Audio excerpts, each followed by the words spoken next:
Are you lacking accountability and structure to find your next? I was. Are you a business leader or retired athlete looking for your next identity? This is the place for you. This is the Business Athlete Performance Lab. Hi, I'm Keith Bilous, and this is Live in the Lab. All right. A little bit of weirdness in front of the camera there for anybody who's watching. So I'm like, hey, where's the button? Where's the button? I can't get it going. How did you go viral on TikTok? You were on America's Got Talent. How much do you get paid to be on AGT? Oh, you didn't get paid. Keith and Steve here in Live in the Lab. You're a great interviewer. I love it. 48 miles, 48 hours. And not just once. You ain't seen nothing yet.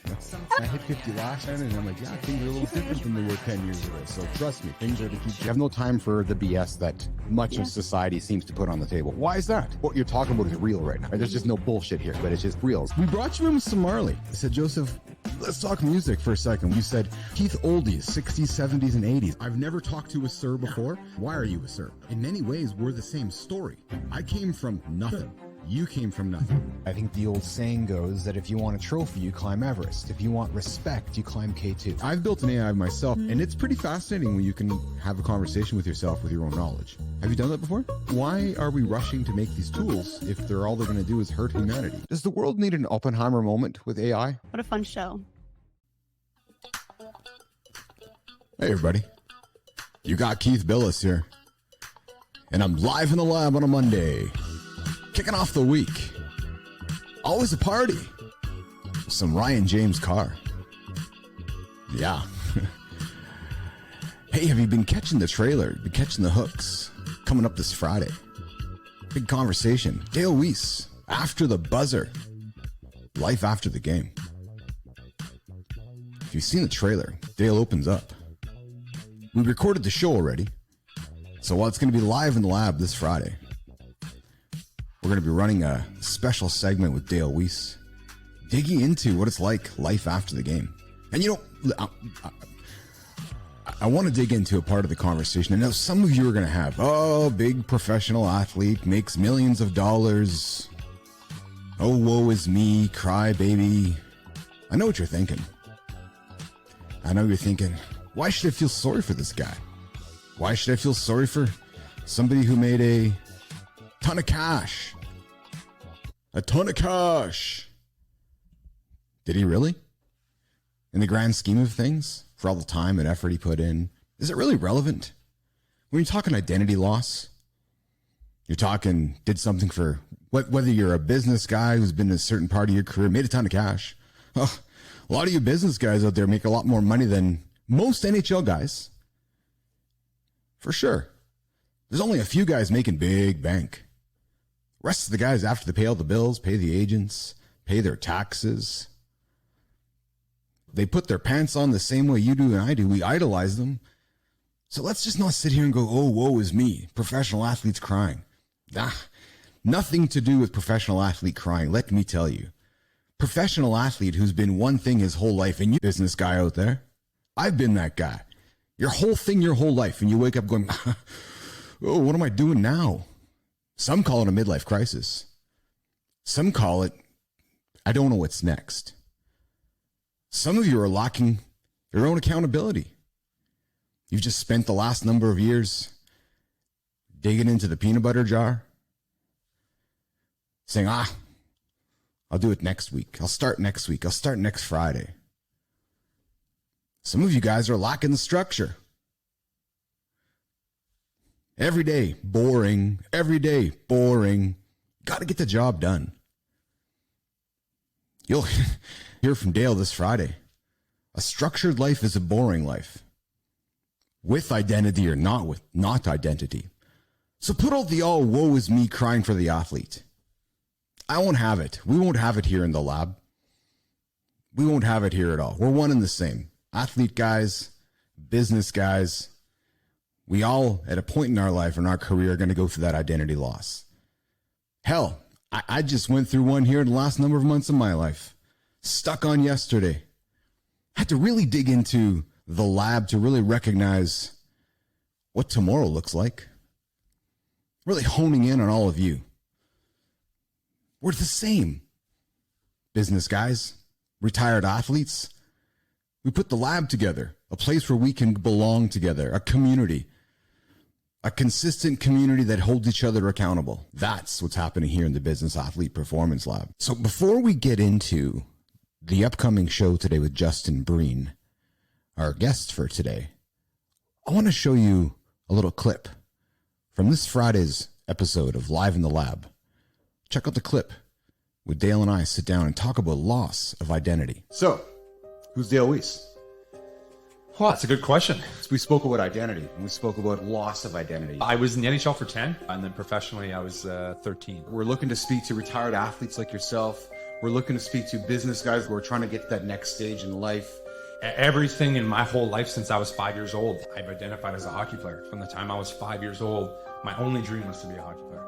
And when you talk about identity, for me, I'll admit I don't know what my identity is anymore. I'm struggling mentally with kind of just letting go of the spotlight a little bit. That feeling that I would get on a Saturday night walking into the Bell Center.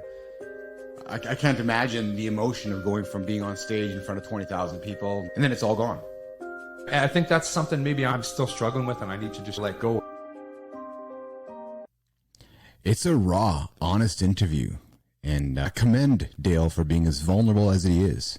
And I invite you to check out the full interview dropping this Friday, live in the lab, noon Central Time. All right, moving on to today's show. We have a guest. Of course we have a guest, Keith. We have a guest, Justin Breen, a visionary entrepreneur. His focus, connecting leaders and creating impact. He's an author, he's a speaker, and he's known for his ability to turn ideas into reality. And what he's also known for is introducing me and all of you to the Kolbe Index. So I did it last night. Justin said to me, do the Kolbe Index before we meet so I can get some context to who you are. So I did it, gave him my number, and we'll dig into the number here in a few moments. His response back to me, oh yeah, pure ADD. Let's dig into the chat and welcome Justin Breen live into the lab. Justin? Pure ADD. Hilarious. We the North, Winterpeg. I was looking up some old articles. Congrats on your, this is 12 years too late, but congrats on your 40 under 40 honor. That's pretty cool. And I was going to ask, how long have you been married to Julia? No longer married to Julia. No longer. Interesting. Nope. Is she a stabilizing human, or was she a Is she a stabilizing human? Yeah. I went through divorce 6 years ago. Okay. Thank you for telling me that. And now deeply in love with my new partner, Lauren Warniak. Blended family. Pardon me. She is stabilizing human. Yes. Okay. Would you like to know why I asked that? Yeah. 100%. Okay. So all I do is talk to world's top visionaries and connect them and spend time with my family. And then most of the world's top visionaries are ADD, diagnosed or undiagnosed. It's not a disorder. It's a sign of genius mislabeled by humans. And usually, but not always, people like us marry a stabilizing human. And then one of two things happens when people like us marry a stabilizing human. One, it's the situation that you and I are in currently, where the stabilizing human is the biggest fan, the biggest supporter, and will evolve with the visionary. And the other time is when the stabilizing human is the anchor preventer, holds back the visionary, and it never ends well. Never. Okay. I love how this show has started with Justin Breen. Probably has never had a show start like that, I'm guessing. No, you're absolutely correct, and I'm speechless. You are never speechless. Impossible with your Kolbe score. Oh man, we're gonna get a lot of good sound bites out of this one, pal. So let's dig into the Kolbe score. So first of all, I'm 3483. You are an 8671, I think. You're the first person ever to say the numbers like that. You did it in like the 1,000 kind of. It's like, so I'm an 8671 and you're a 3483. So I can dive into that real quick to provide context if you'd like me to. I would love to. So let's catch the audience up. So before we even met, you sent me a message, said, Keith, you need to do the Kolbe score so I can learn about you and before even meeting you. So I sent you the number, you sent me the funny quirk about ADD, but to the audience, what is the Kolbe index, Justin Breen? Okay. KOLBE.com, A index. I'm not affiliated with Colby in any way. It takes 20 minutes. It's 55 US dollars, 3 million Canadian dollars. That was a joke. And so it measures how your brain takes action.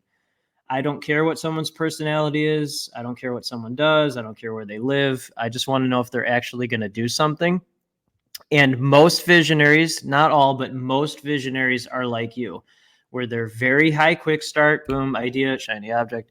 And then they have little to no follow through. So that's ADD, diagnosed or undiagnosed. Again, it's not a disorder, sign of genius, mislabeled by humans.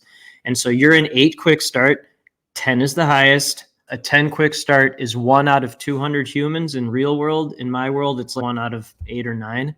Most people I talk to are 9 quick starts. And then you have a 4 follow through. 1 is the lowest. Most of the people I talk to are 4, 3, 2, 1 follow throughs. So without humans, someone setting up a show, people running the company, total, you can imagine that it wouldn't end well. And then I am the very rare visionary that has high quick start and high follow through and high fact finder. So say it, do it, say it, do it, say it, do it, hit the gas, pump the brakes, hit the gas, pump the brakes. And then most humans, business owners, consultants, small business owners, they're low quick start, thinking about something forever, afraid to take risk, and then they're high follow through, high fact finder. So they're playing not to lose, and then a visionary like us, we just play to win, keep going, never stop. Interesting. So what took you down? So one day you found Colby, or did it find you? Tremendous question. Wow, that's a good question. Okay. So I don't believe in randomness. I think things are just meant to be. And then my favorite quote from anyone is Earl Nightingale. He's like the OG of motivational speakers. And my favorite quote from him is, "Success is the progressive realization of a worthy ideal."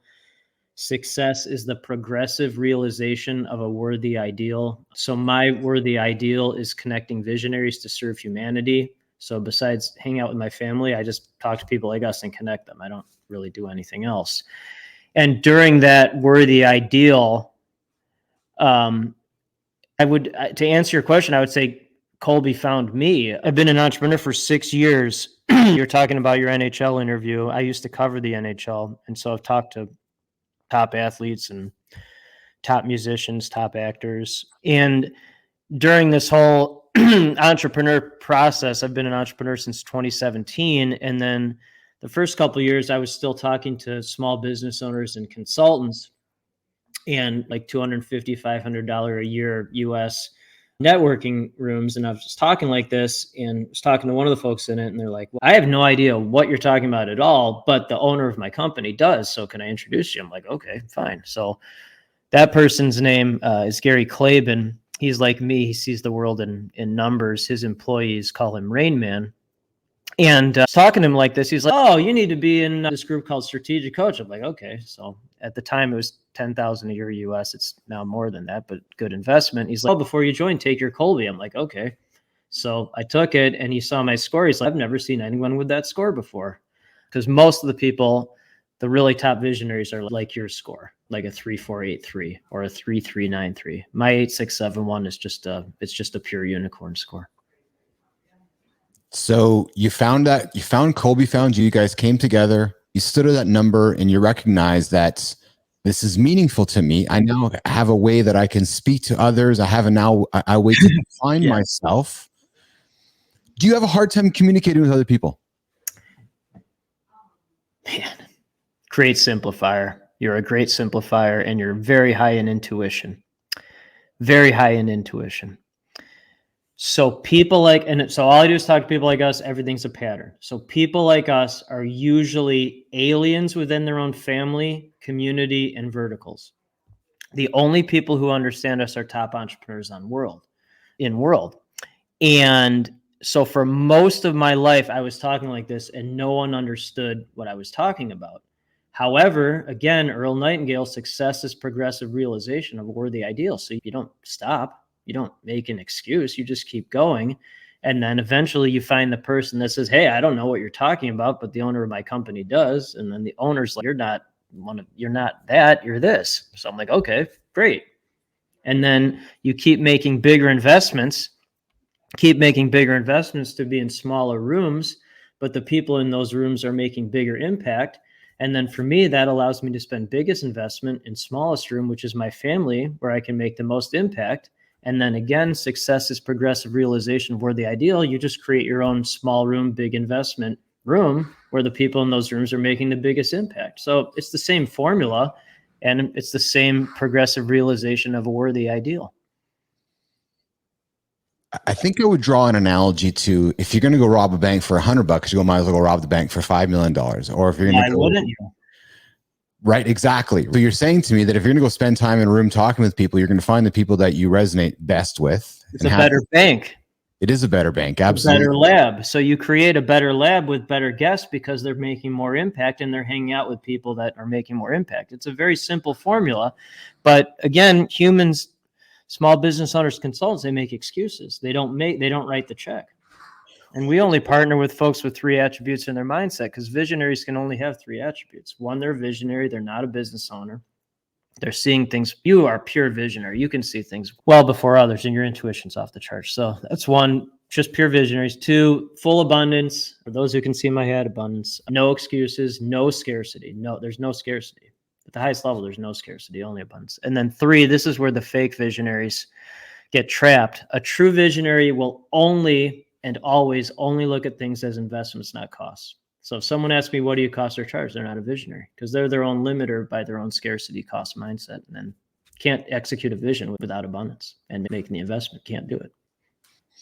It wasn't until I met you through our first conversation on X and did a little bit of my own homework on you and Kobe, where I recognized that something that I've had awareness about, but really never spoke about publicly, is that I do have trouble sometimes communicating with other people because I don't really know what to say. All right. Because there's nothing to say.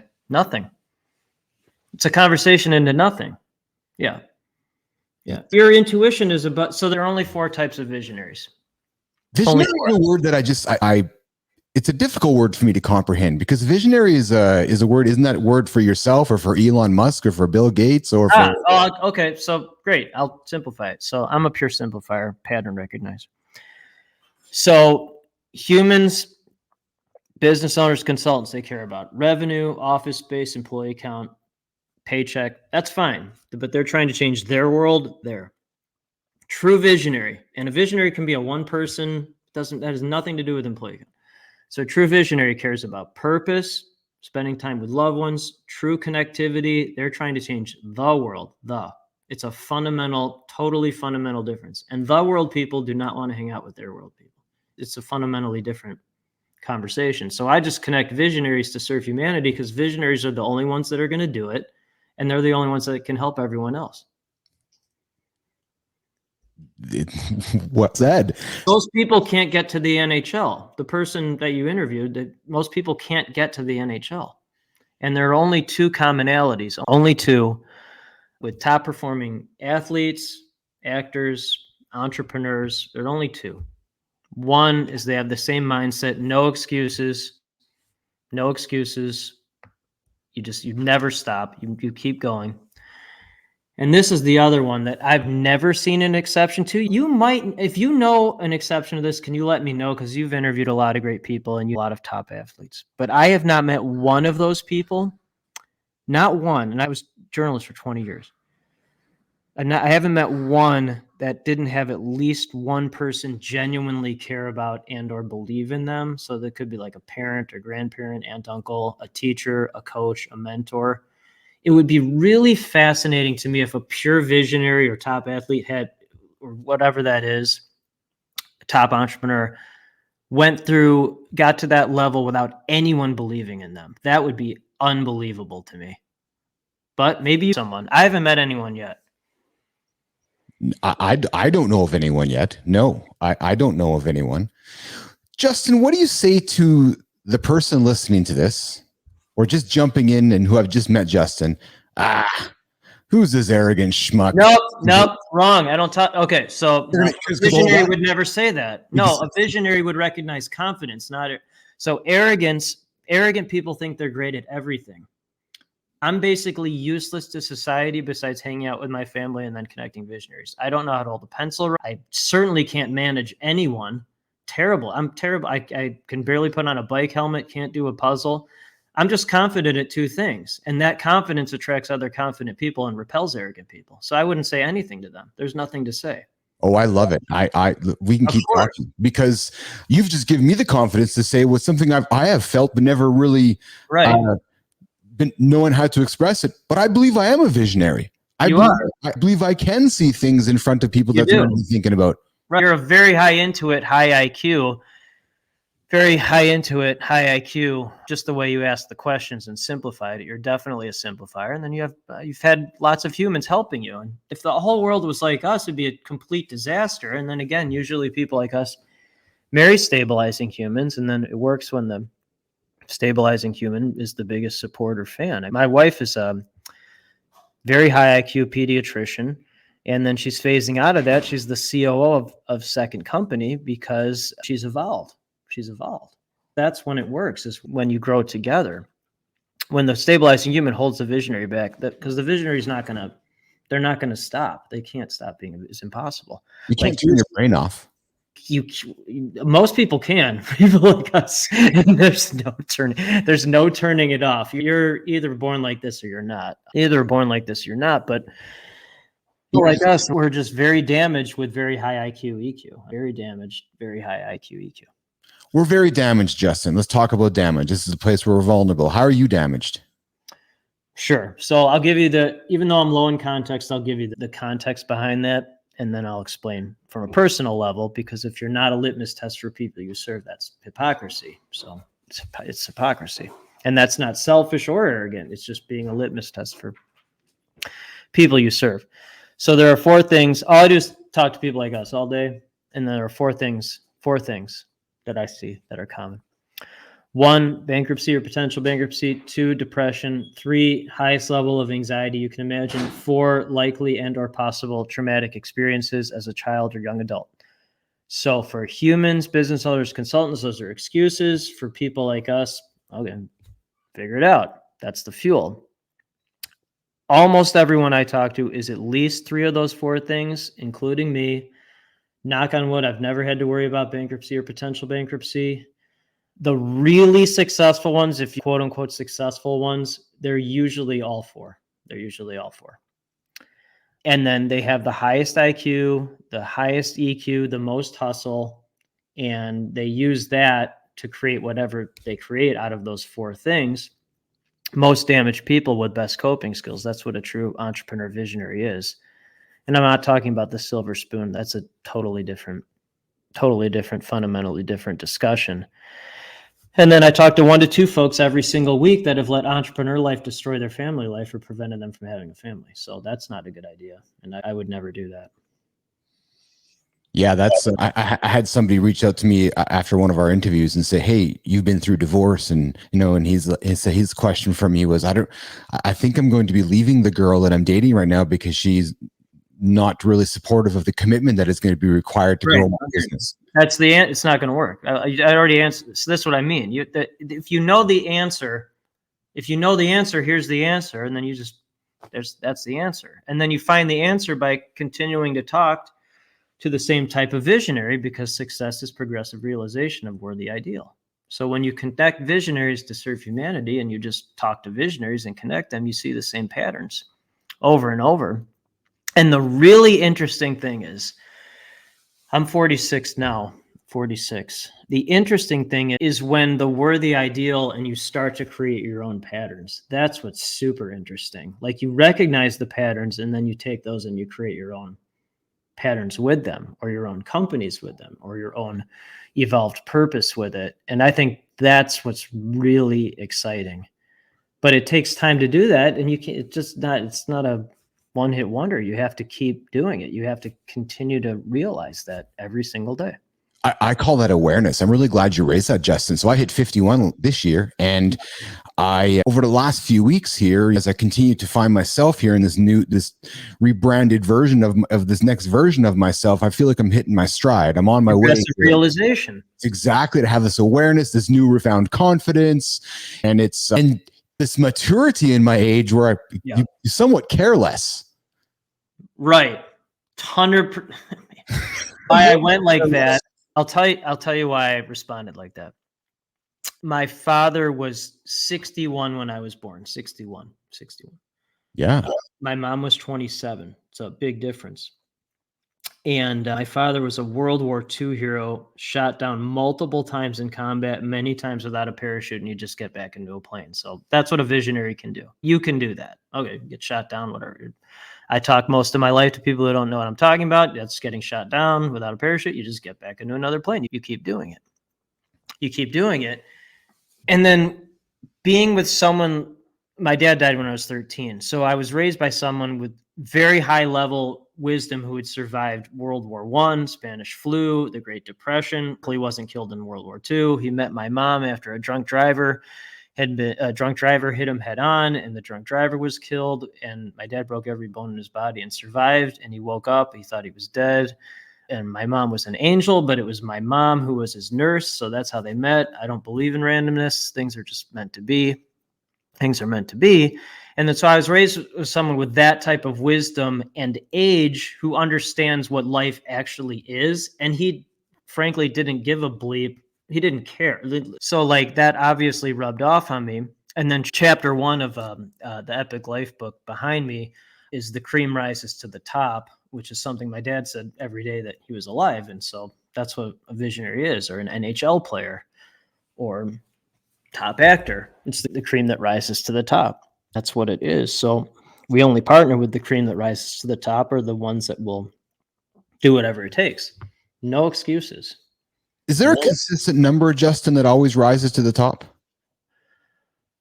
Man, you're tremendous.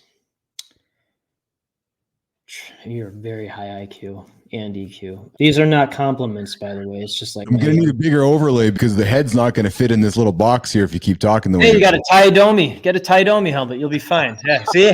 Woo, Canadian, that one. All right. So let me think. Victor Hedman, the defenseman. There you go. So the question is there a consistent number of the cream rising to the top? Okay.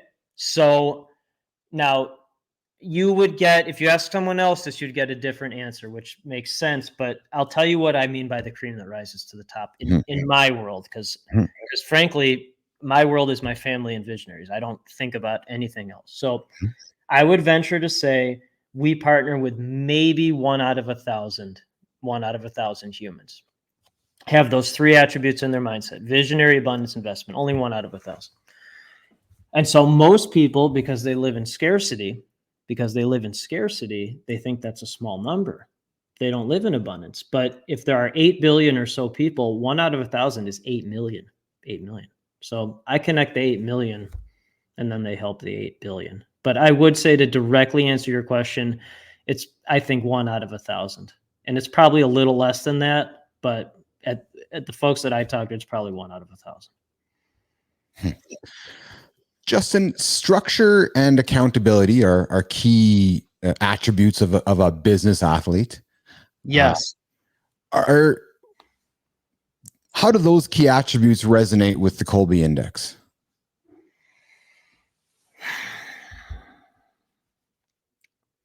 Really interesting question. Okay. And I see the world in numbers and keywords. So in Gallup, GALUP, Clifton, Strength Finders, I am 4th in response. There's 32 of them. I'm 4th in responsibility. Okay. 4th in responsibility. So a visionary like you, again, who has high quick start, lower follow through, the responsibility comes down to 2 things. Most importantly, I cannot, and I'm saying, when I say I mean you or any ADD type person, I cannot follow through on this. I am responsible enough to know I cannot do this. I'm incapable of doing this. If I tried to do this, I will have a nervous breakdown. I can't handle it. Responsible enough to understand that about themselves. That's 1. 2, they are responsible enough to make sure someone will follow through for them. That is what they're responsible for. Me personally, again, very rare. For first company, Global PR firm, has some freelancers, no employees. I never get tired of it. It's a lot of fun, very responsible. Second company, I could never build a SaaS platform. I would electrocute myself. I would die. I'd plug it in and I'd blow up something. My partner, and who's in San Francisco, I'm in Chicago. We've met twice in person in 2 years. He does 8 and 9 figure deals all day. That is not my world. And then my wife, transitioning out of pediatrics as she's COO of the second company, they do all of the backstage stuff. I don't even go to their meetings. They just make fun of me most of the time. They found the developers, and my wife just hired her first person, an assistant. I don't do any of that stuff. I don't even think about it unless someone asks me. I am responsible for talking to people like us, connecting people like us, doing these type of interviews, and trumpeting the folks who I meet with every single day on social media. That's what I am responsible for. I love that you found your next, and I love that you're talking about exactly what you're responsible for. And a lot of people don't know that. They try to do everything. It's a terrible idea. Terrible. But yet you have a very specific, this is my skill set. This is what I'm good at. I know what it is. I'm going to go and own that skill set. Yes. But Justin, you were a journalist for 20 years. And then somewhere in your life, you were like, I don't know if I'm stuck. I don't know if I'm going through something. You made a pivot. And you talked a few moments ago about how Kobe was part of that pivot. But what was the driving force which made you to think about that pivot? Because my audience, like Dale, he played 12 years, 13 years professional hockey, wakes up going, what am I now? You'll figure it out. Business guys that have been in their same career or been doing the same thing for a long time going, what am I doing now? So what prompted you to go and do something different? Okay, great. Thank you. Okay. Again, my litmus test is my father. Shot down multiple times in World War II, many times without a parachute, got back into a plane. Okay. So Dale, NHL was over, shot down in a parachute. You got to figure it out. Get back into another plane, figure it out. Okay. I don't understand excuses. I don't care who's making them. I don't understand. Okay. So I will give you the timeline. Again, entrepreneurs, most damaged people with best coping skills. Okay. That's what an entrepreneur is, a visionary. So February 10th, 2017, I was a journalist, had a 5-minute meeting with company's owner, managing editor. They cut job salary in half. They terminated 2 other folks that day. They essentially saved my job, but cut salary in half. So I'm like, oh, okay, that's not good. So I tried to find a full-time job, couldn't find a job. Incorporated April 16th, 2017, 6 days after turning 40, with zero business background, zero. I still don't know what an S Corp is. I had no idea you had to pay taxes 4 times a year. That stuff doesn't interest me. Okay. So over the next 6 weeks, while working full-time at half salary, reached out to 5,000 people to find first 5 clients. So most people they're not born with wiring like that. 5,000 people you reached out to? 5,000. Yeah. And then I know when someone's not a visionary, when they ask me the same version of that question 5 different times, they're like, oh, because they stop at the start. They can't even do it. So well, I'm thinking, I'm making a crack a joke. Why only 5, Justin? Come on, man. We both you're the first person that ever twisted like that, and I think that's hilarious.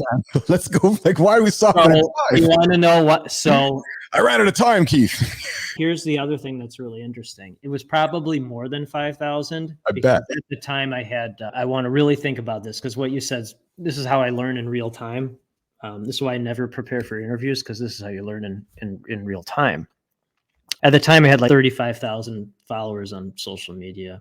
It's a little bit more now, but I reached out to a lot of them, and it was definitely more than 5,000. But I reached out to 5,000 to get first 5 clients. So 5,005 is just easier to say. It's simpler.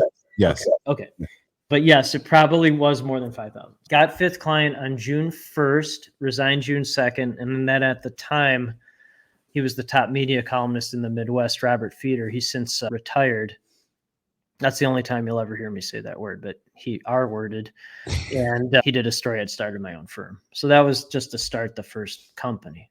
Most people, that's not how they're wired. They'll just get another job, which is fine. And I try to do that too. So that was just to start the first company. And then the worst day and best day of my journalism career was the same 5-minute meeting where job salary was cut in half because that was 20 years blown up. Also the best day, because it led to this. That's not even the top 100 worst days of being an entrepreneur. Maybe even 200 now, maybe even 200. It's always funny because I do these interviews a lot. And 3 years ago, I was like, oh, that day wasn't even the top 50 worst days. Then it was top 100. So now I'm like, oh, maybe it's not even in top 200. Because like most people can't handle it. That's why they go back and get a job, or they stay small business, or they stay a consultant. They can't handle it. That was just to start first company, that story. What scares Justin Breen? Anything happening to my wife.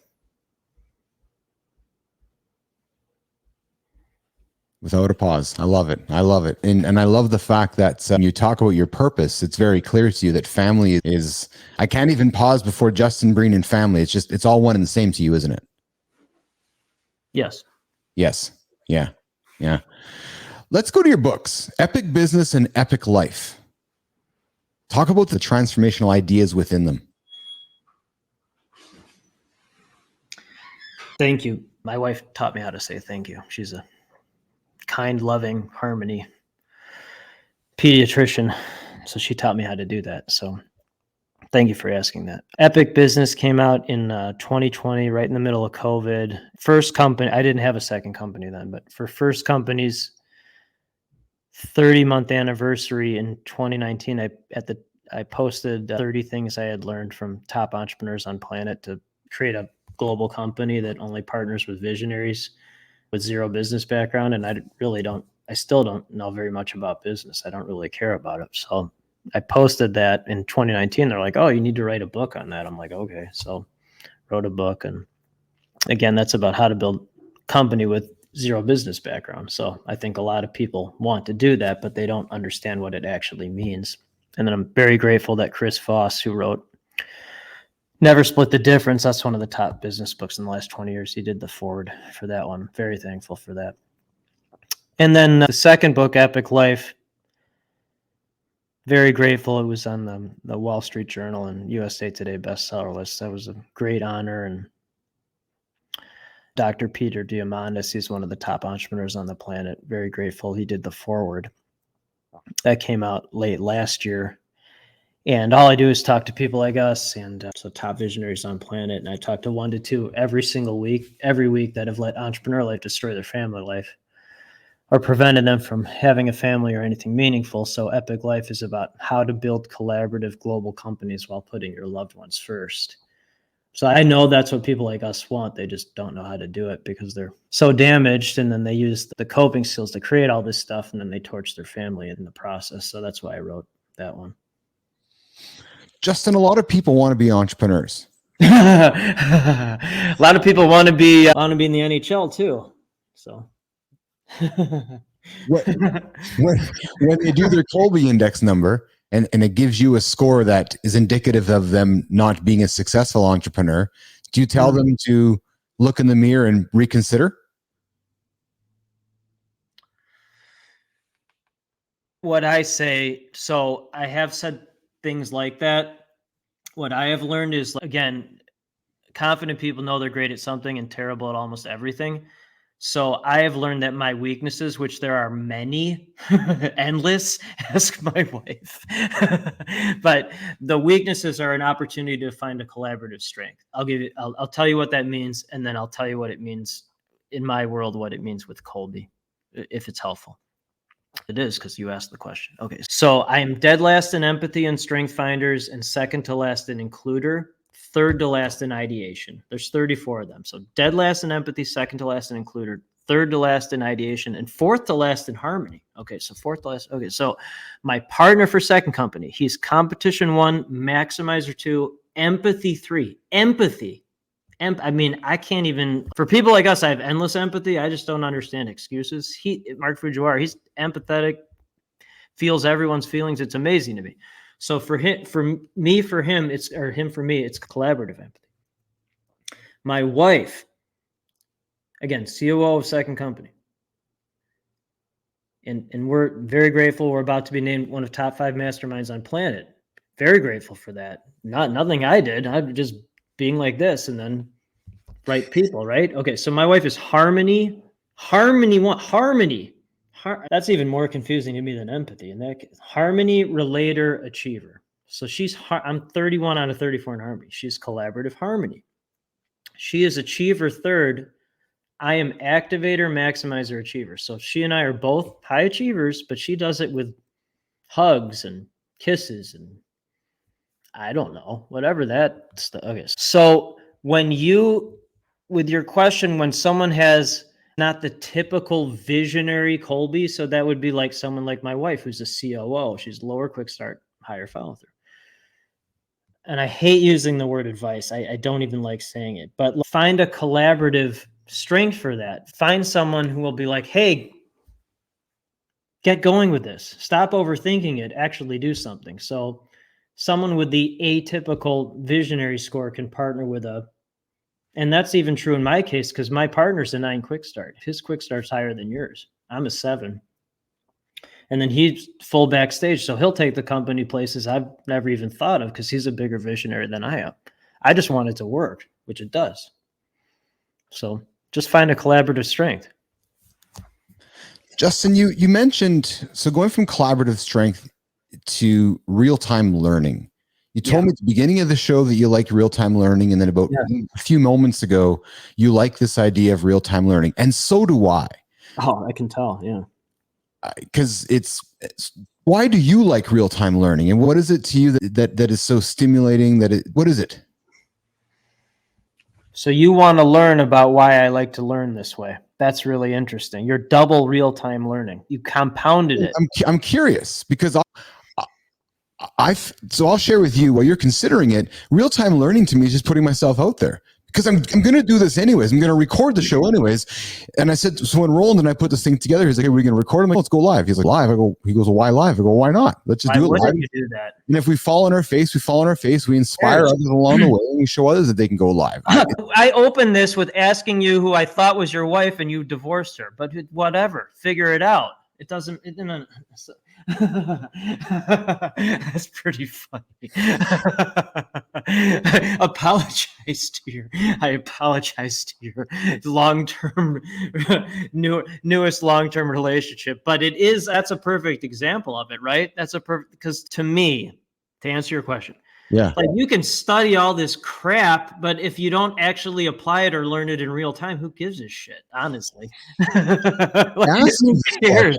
Because did you like school? Did you go to school? Did you finish? Where's your education end? Okay, great question again. I was able to graduate from a Big Ten university. I'm very thankful. Got a full academic scholarship, decent ACT score.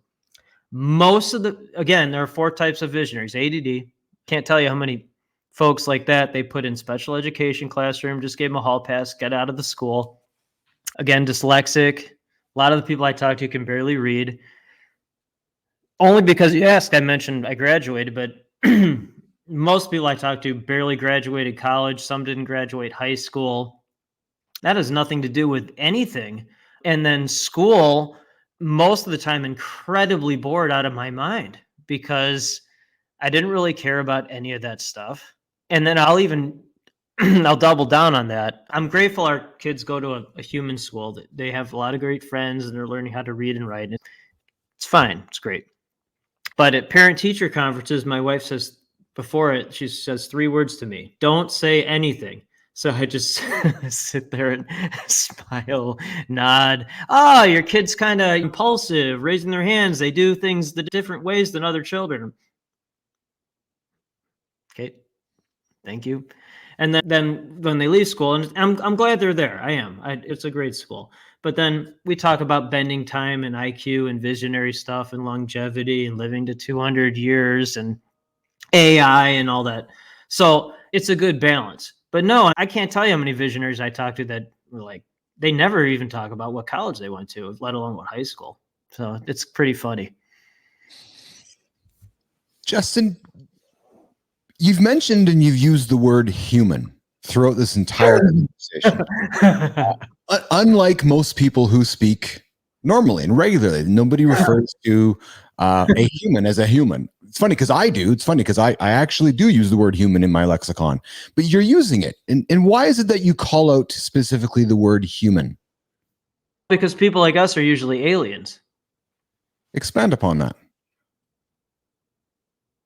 Okay. So I saw it in real time yesterday. It was really, to timestamp this. So I'm in Chicago now, but over the weekend, I was hanging out with fellow aliens, and we're part of what will be a multi-million-dollar foundation to basically change the ecosystem in the United States, where we're taking ranch lands, repurposing them for ecosystem to save like endangered species and migrating species. It's really fascinating. So over the weekend yesterday we went to a 100,000 acre ranch, cattle ranch, and then saw the property. It was unbelievable. I posted a bunch of photos and stuff. But at the actual ranch, there were a bunch of cows in the pen, and then there were 2 cattle dogs.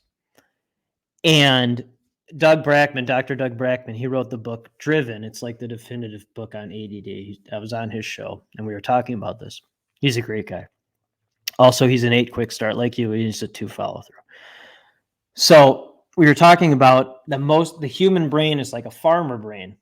It's like a sheep brain or like a cow brain. So the sheep want to, like the cows, they want to just hang out with each other. They want to talk to each other. They're just eat the same grass, drink at the same water, a water cooler talk, whatever that is. Okay.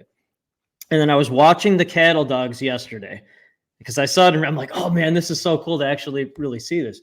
So the cattle dogs, and usually I say sheep dogs, but this was a cattle ranch, but the cattle dogs were doing 2 things, only 2.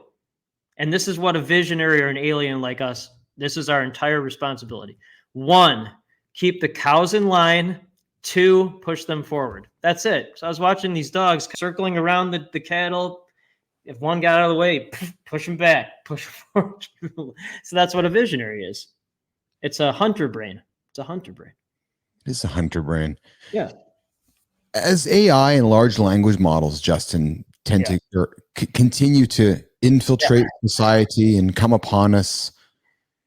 Yeah. What's your thoughts and points of view on that? Only 2 thoughts. Yeah, I'm a simplifier, and I invest a great deal of money in top entrepreneur groups where we talk about AI and longevity, all that stuff. Okay, great. So there are 2 fundamentals that will never change, ever. Simplifier. So 1, power of real human relationships. That's what this is, even though we're meeting on technology, real human relationship. And then 2, power of storytelling. Hieroglyphics, smoke signals, Bible, Constitution, whatever, I don't know, whatever that is. We're a world of storytellers. So AI and all this other stuff, it'll just make power of real human relationships better and power storytelling better. That's it. That's the only thing I think about with all that stuff. Interesting. Before we wrap up, Justin, 2 things. I want to ask you about the physical side of Justin Breen.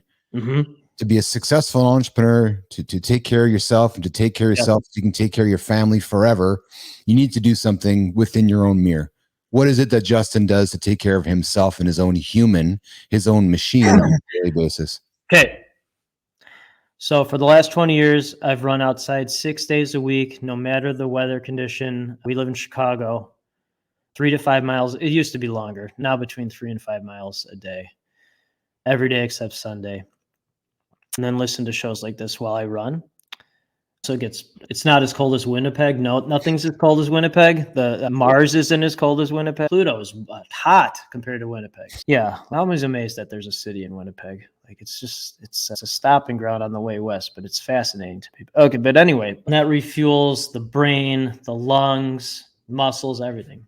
And then again, I'm not affiliated with these products at all, but Lyma, Lyma, that's a great supplement. Take that. And then Athletic Greens. Here, I'll just show it here. That's I drink that every day.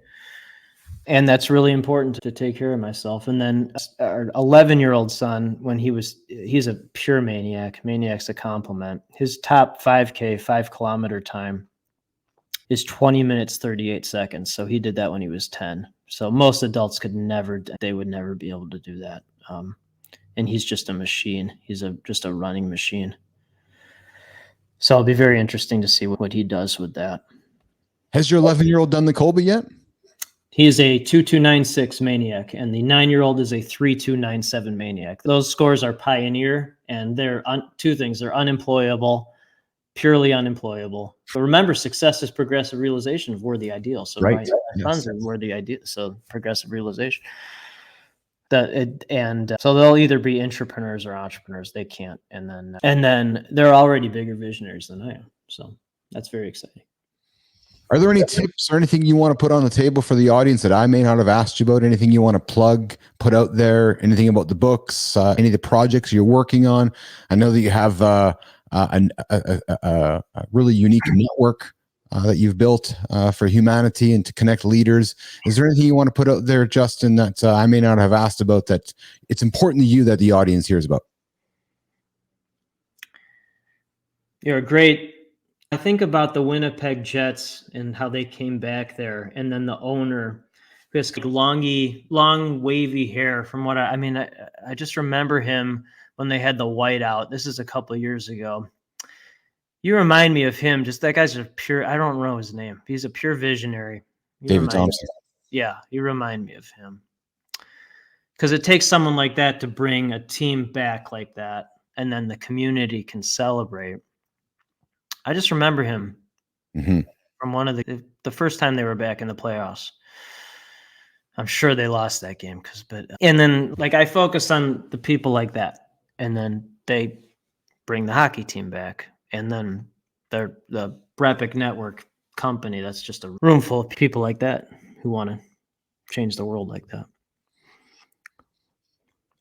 Justin, thanks for joining me today in the lab. I thoroughly enjoyed our conversation. I have never had a conversation like this in my life, and it will be a memorable one. And I will tell you something, my goal on every show, I'm very fortunate. You talked about gratitude. I'm very grateful every single day. We go live Monday to Friday, noon Central Time, -5 GMT here in the lab. I'm very grateful that I get to talk to unique individuals every single day with a goal of learning something every single day. What I learned today from you, Justin, which you gave me the permission and confidence to be and say, is that I am a visionary. And I'm okay with that. Yeah, there you go. Gratitude journal. And I'm okay to publicly state that I do think a little bit further out there. And if you guys want to think I'm a little bit, that's okay. But I'm thinking that way because that's just how I'm wired. And now I have the proof to know how I'm wired. Yeah. You're welcome. Justin, thank you for joining me in the lab. If you wouldn't mind hanging out in the green room here for a quick second while I say goodbye to the audience, I'm going to hit you off the stage right there. I'm going to go there. And I'm going to say, I hope you all enjoyed today's chat today with myself and Justin Breen. I learned a lot in the last 57 minutes, and I hope you did as well. I also hope you caught the beginning of the show, which talked about our upcoming drop this Friday with Dale Weiss. We talk about identity. We talk about doing something for 12 years, doing something your whole entire life, actually. Never mind 12 years, playing a pro sport for 12 years, but doing something your entire life, waking up one day going, okay, now what's next? I invite you to check that out. The trailer's in the clip. We're back tomorrow. We're live in the lab tomorrow, every single day of the week, Monday to Friday, noon Central Time. I'm your host. I'm a genius. I'm Keith Bilous. I'm live in the lab. I'm live in the Business Athlete Performance Lab.